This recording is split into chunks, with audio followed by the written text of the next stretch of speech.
This video is brought to you by Bessa, and we're doing a huge giveaway, so stay tuned for more details. One thing about me is that I'm a quitter. I'm not doing a single thing that I don't like. I refuse to read books that I know I'm not going to enjoy, and so I am a very frequent DNF'er. So I'm going to be telling you guys about some books that I absolutely could not finish and the reasons why. But speaking of finishing, this video is sponsored by Bessa. Bessa is a sexual wellness company that is women-led. It operates under the belief that sex should be fun, affirming, empowering, and it should be 100% shame-free. So I'm going to be telling you guys about some of their toys and how amazing this company is. Y'all know I'm all about the sex positivity here on this channel, so I'm really excited to be partnering with Bessa again, and we're doing a huge giveaway. So if you follow the link in my description below, you can put your email in, and everybody who participates will receive something, a free toy. So it's very exciting. It's all up to chance. Put your email in and you'll get something. I absolutely love that everyone's going to be a winner, but this company is just so amazing. Their toys are iconic and you will not regret it. Before we get into some of the details about the toys, I do just want to say that they have discreet shipping materials, so your business will not be out in the streets. I absolutely love that.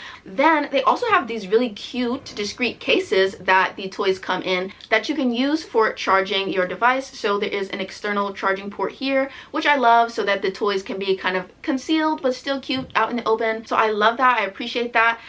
This one right here in the adorable pink case is the Pebble. The Pebble is a suction toy with ergonomical design, 5 fun vibration patterns.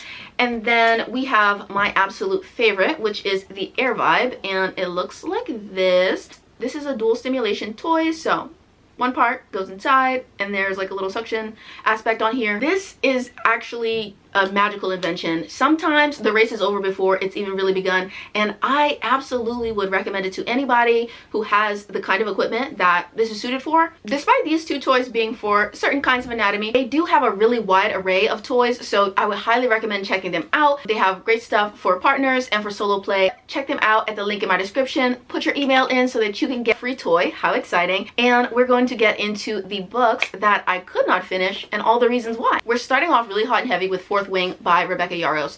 This book was everywhere in 2023 and I really tried to give it a shot. I was reading this on vacation and I was really trying to get into it, and a lot of people said things like, oh, like you just have to kind of turn your brain off and enjoy it for what it is. But I could not do that. I feel like there were so many elements of this story that just did not feel very well fleshed out. This felt like a AI generated version of all of its like YA predecessors. It felt like it just was taking every sort of popular trope and story beat and like plot element from, you know, long past but very popular YA novels and just kind of inserting them really haphazardly. I felt like the world didn't make any sense, and I felt like the characters were just not interesting people. And I think it's really important for the characters to be interesting because a lot of people die in this. Not necessarily anybody that's super important, but there's like, you know, some death scenes, and it's supposed to be kind of like showing you how brutal and scary this like military academy that our main character Violet is in, and like how brutal it is. But it doesn't feel brutal because none of these deaths feel really consequential because you don't know these people. The author spends no time developing those characters, and I feel like even Violet herself as a protagonist, she felt very underdeveloped to me. I also felt like the writing was absolutely god-awful. The sentence structure, the way that the characters spoke, like the dialogue was awful.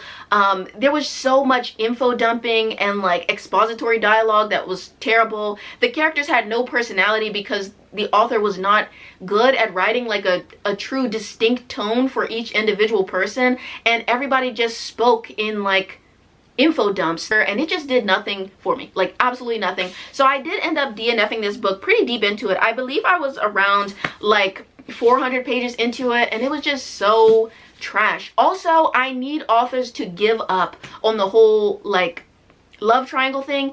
Give up on it. I want you to give up on it right now. If it's in your draft for a book that you're coming out with soon, just go back and delete it. Delete that other third character's name because you know that you're not going to do it justice. I have almost never seen a love triangle done justice or done well, in the sense that there's the third guy, or the second guy rather, he never has a chance. Like, he never has a chance. The author will introduce the two love interests, and the author will be like, so we have this one guy who is so amazing and so sexy and so awesome and we love everything about him, and then we have this other guy who smells bad and who spits on the protagonist every time she walks in the room, and also like he kind of sort of maybe hates her guts, but also he's in love with her, but also he's super toxic and we hate every single thing about him, but he's also the other love interest and we just don't know who she's going to pick between. We absolutely know who she's going to pick between. We know who she's going to pick. Like, it just doesn't make sense. I feel like if we're at the point where the author is so clearly telling you who she's going to pick and who she's going to prefer, like, why on earth even show us the other person? There are many times I've read a book that is like bad, but I get it. I get why people like it, or maybe I even like it myself. So I'm not like trying to be elitist or pretentious or anything like that. But this, it was just shit. Like I just don't see the vision. I really don't. So that's just me. Okay, so then we have one that actually really hurt me deep in my soul, and it is Kingmaker by Kennedy Ryan. Yeah, I got about 70 pages into this book, and I don't know if I'm willing to give it another shot or not. I really don't know. But the thing about this was that this is a romance story and it takes place over a really long period of time. And okay, so in the beginning of our story, right, we meet our protagonist, and she is 17 years old and she is a young activist, and she is at a pipeline protest, and she meets this man who ends up saving her from like some police dogs who are attacking her. And so this man kind of saves her. They end up in jail together after they get rounded up by the police at this protest, and in the jail her and the man are kind of like flirting, and eventually it comes out that she's 17 and the guy is kind of put off, and you know, then there's a time jump until she's grown and they meet again and all that kind of stuff. But I think that 110% the book should not have started with the two protagonists meeting when the girl was underage, because most of their meeting is from the guy's perspective and his thoughts are so lascivious. Like he's immediately lusting over her deeply, and it kind of didn't make sense in the context of the situation they were in. You see an indigenous woman fighting for her people, and the first thing you're thinking about is how hard your Schmied is. I just feel like there's a disconnect there. Like I don't feel like he's down for the cause. You know what I'm saying? And I feel like there was something like really deeply off-putting about introducing us to the male protagonist that way. I will never hate on a character for really like heavily lusting after their love interest. I think that like physical lust and desire is perfectly fine, but it was just like, it completely set the wrong tone for the book for me. I feel like to establish her as like this activist and everything, and the first things that he's thinking are about how much he's trying to hunch, it just was so weird. And layered on to the fact that we as a reading audience know that she's underage, it just made it even more gross. There's like a time jump and they meet again once she's older, and then once they do, he's like, oh well, you know, you weren't old enough for me then, but you're old enough for me now. Ugh. Brother, ugh. What's that? And it was just something that was just so creepy to me about the guy. Like I just was not vibing with him at all. So like I said, I made it 70 pages into it, and Kennedy Ryan is a really good storyteller. It was a very gripping 70 pages. Like I was very into the story, but the guy just creeped me out so badly that I couldn't see myself finishing it. So I still haven't to this day. But it is what it is. Sometimes a book is kind of good and then it eventually loses you as the story kind of picks up steam. But this is one that from the very first page, I was like, oh, this is not it at all. And that was Twisted Lies by Anna Huang. I thought I was going to like this because I enjoyed Twisted Hate and I really like Twisted Games. I haven't read the first book, Twisted Love, but I had enjoyed those two books, and so I thought I was going to like this one as well. But just from the very first page, like the two protagonists, they're so not interesting people. Like the guy Christian, he's not interesting. He kind of just gives me like a really strong loser stalker vibe, and I feel like sometimes, like, you know, maybe this is toxic on my part, but sometimes having a character who's like really obsessed with his love interest and maybe like a little bit of a stalker can be sort of interesting, a little bit scary, but sort of interesting. But I feel like he just was not interesting. He just was like a boring stalker. And then the girl whose name has escaped me. She was that boring. I just felt like there was something so bland and flavorless about her as well, and I just really did not feel like they had chemistry. And the story kept telling me like they have so much chemistry, the chemistry is so palpable, it's just, you know, it's jumping off of them and blah blah blah blah blah blah, and I just really did not feel it. I really could not vibe with it at all, so I quit. Okay, so next we're going to talk about Happy Place by Emily Henry. I just have to say that I think for me and Emily Henry, it's very much just like, it's done. It's over. No matter how interested I may be in her concepts, I think I just have to absolutely lay our relationship to rest and just rest on the fact knowing that People We Meet on Vacation was, you know, it was just like a magical moment that will never be replicated, because I absolutely adore People We Meet on Vacation, and I have not enjoyed a single other Emily Henry book that I have read. That's a little bit extreme. I did kind of enjoy Book Lovers, but there were also some things that I didn't love about Book Lovers. I don't love the way that she writes her stories.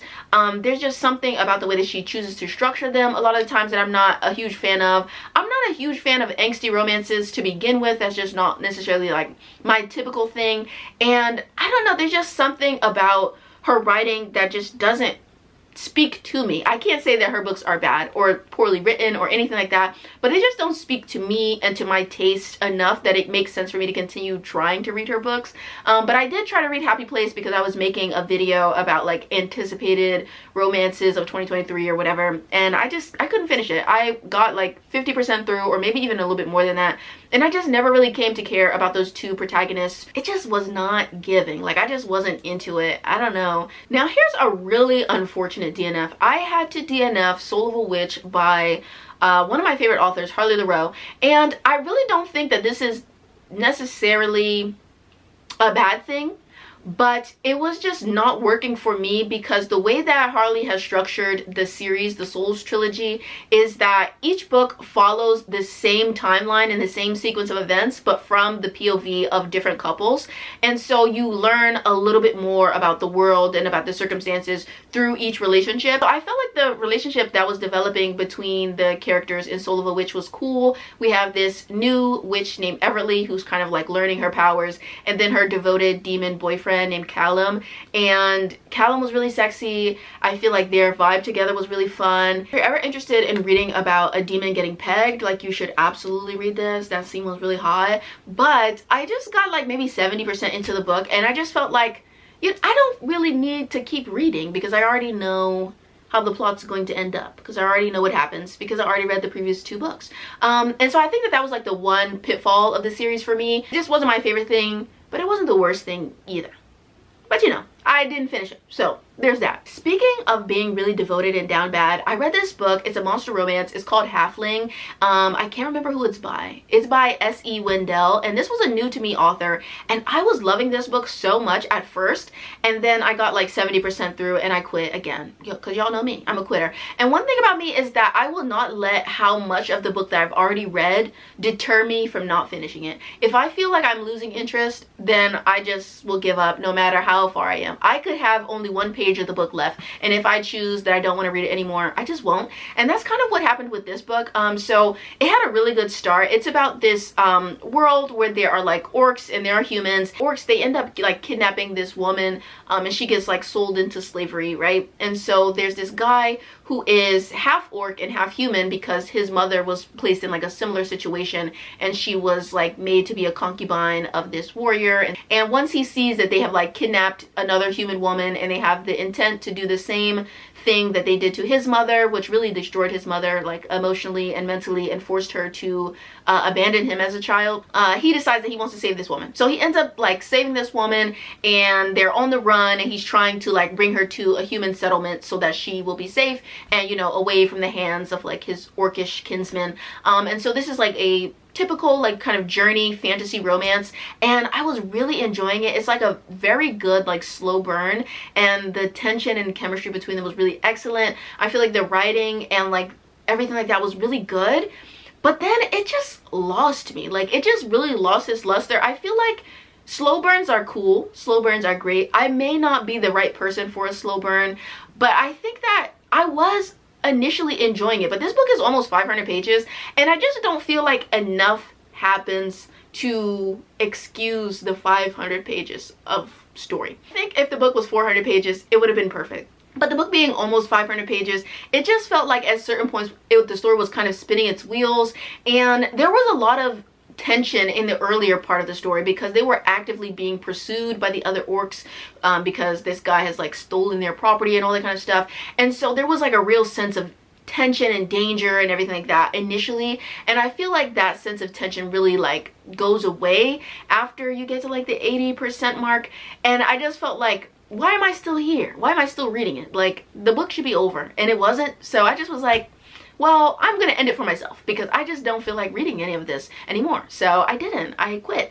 Another book that I got really far into, probably about 80% through, it was A Seditious Affair by K.J. Charles. Now, this is an absolute travesty. This is horror. This is so deeply shocking. I love K.J. Charles so much, and I feel like this book was actually quite horrendous. This is like kind of one of the worst romances I've ever read.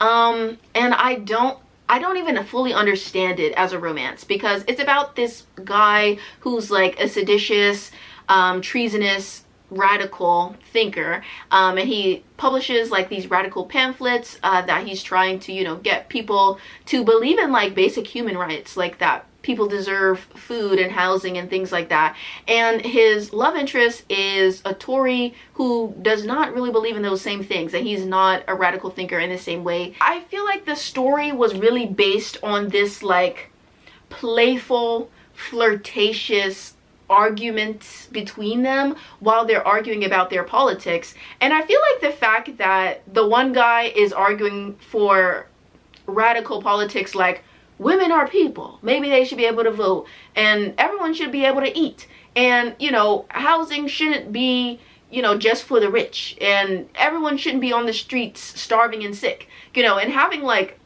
basic but radical beliefs like that, and your partner or potential partner is entirely in opposition to those things, at least on paper, and he's also kind of like a lawman, and so he enforces these like laws that are oppressing the common people. The fact that their political disagreements are like the basis of their relationship. So they have this like standing dick appointment, and they do, and then they argue about politics, and that's the whole basis of their relationship. And like, how am I supposed to believe that these people are in love with each other, or that there's some type of like understanding or partnership that can really blossom here and be really beautiful? I feel like if I'm arguing with you about women deserving rights, and you're like, well, you know, I don't think that they really should be able to vote, and like we're arguing about that, how are we making a relationship? I just don't get it. I don't get it. I don't understand it. And, you know, everything that I read about in a book doesn't have to be something that I would do in my personal life, but I do still want to feel like convinced of the viability of the relationship between the people,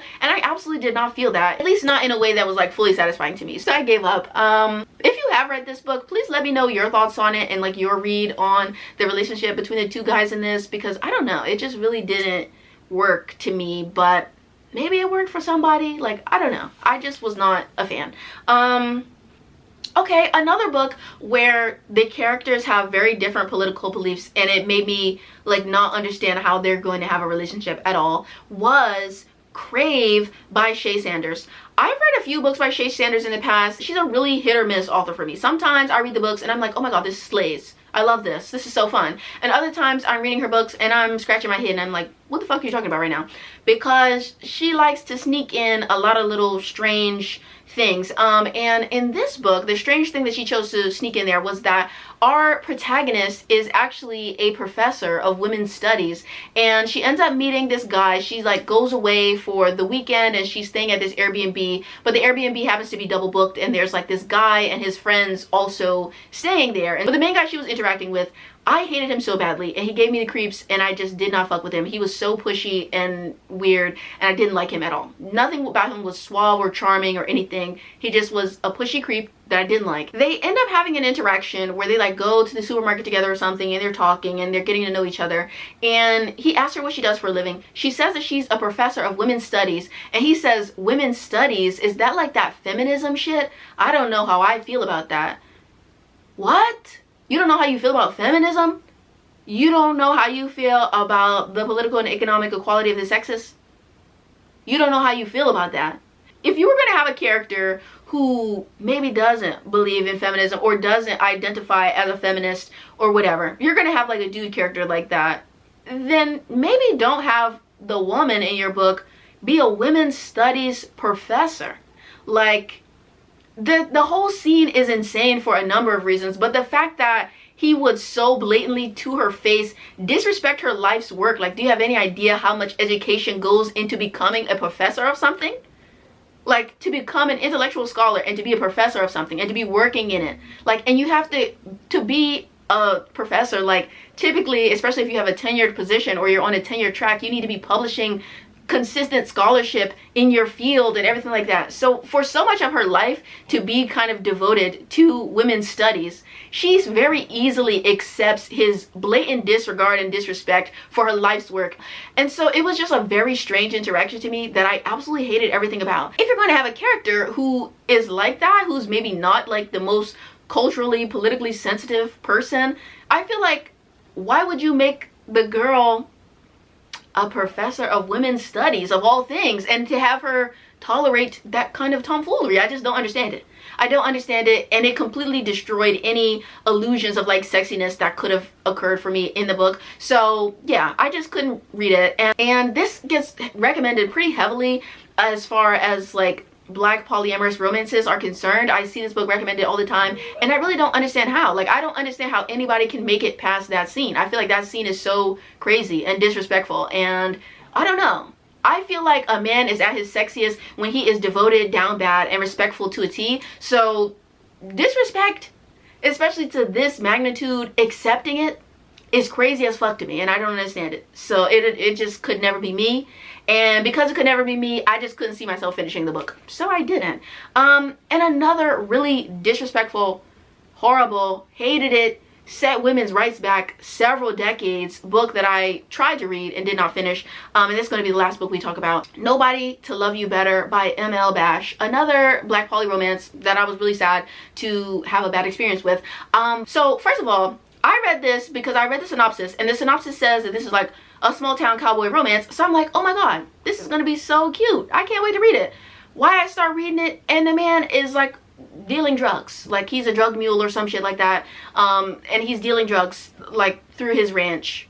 Why? And I have nothing, like, there's nothing bad with like criminal romances, urban romances, like mafia romance, gang romance. I don't really give a fuck. Like, I don't care. I'm not really for like the respectability politicking. So it's not a matter of like the crime being present that was so off-putting to me, but the fact that the book in the synopsis says like, oh, this is a small town cowboy romance, and then almost the first thing we see the guy doing is like facilitating a massive like drug deal for him and his homies to move a bunch of weight. Like, I thought we were in a small town like cowboy romance. What happened to the original plot of the movie? There's that. That was that element that I was kind of like a little bit thrown off, but not entirely off put, because like I said, I'm not fully against like a little bit of a criminal moment in a book, particularly a romance. Like, I don't care. Sure, why not? But what really did it for me was that because the guy